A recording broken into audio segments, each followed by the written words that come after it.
Colby Covington emerged victorious from his long-awaited, highly anticipated grudge match with Jorge Masvidal in the UFC 272 main event, earns a unanimous decision victory in the headliner in Las Vegas at T-Mobile Arena, and this fight was pretty much all one-way traffic for Covington in there. He did get hurt with a big strike in the fourth round, but he was able to shake it off, recover, and get himself right back into his winning ways. And he successfully rebounds from his second title fight loss to Kamaru Usman and shows that he is still outside of the champion, most likely the top dog in the welterweight division. And all roads, I think, in terms of proving yourself as the best guy, have to go through Covington, of course.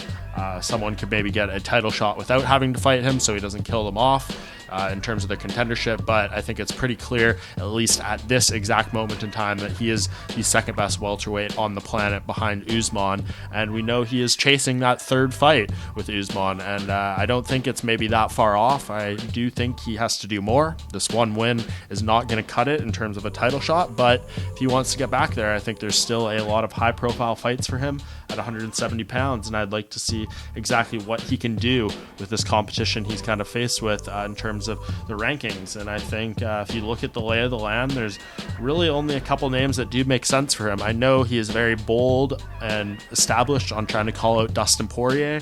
I just don't see that fight coming to fruition. Dustin Poirier is being very emphatic in his stance of not fighting Colby Covington. He doesn't want to give him the rub from all his career accomplishments. We'll see if he stands behind that word. I am inclined to think he will, despite him tweeting up a storm in the aftermath of this fight.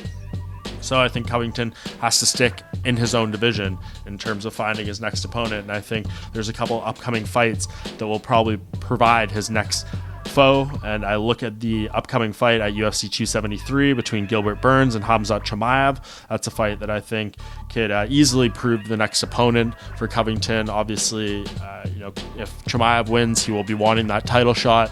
But with the timing lining up with Usman expected to fight Leon Edwards in July, that would maybe mean the winner of Chimaev and Burns having to wait till late in the year to get back in there and get a title shot. So maybe they try to keep busy against Colby Covington and make their case undeniable in terms of a title shot. If it's not the winner of that, I think the winner of the main event coming up between Vicente Luque and Bilal Muhammad would be a very logical fight as well.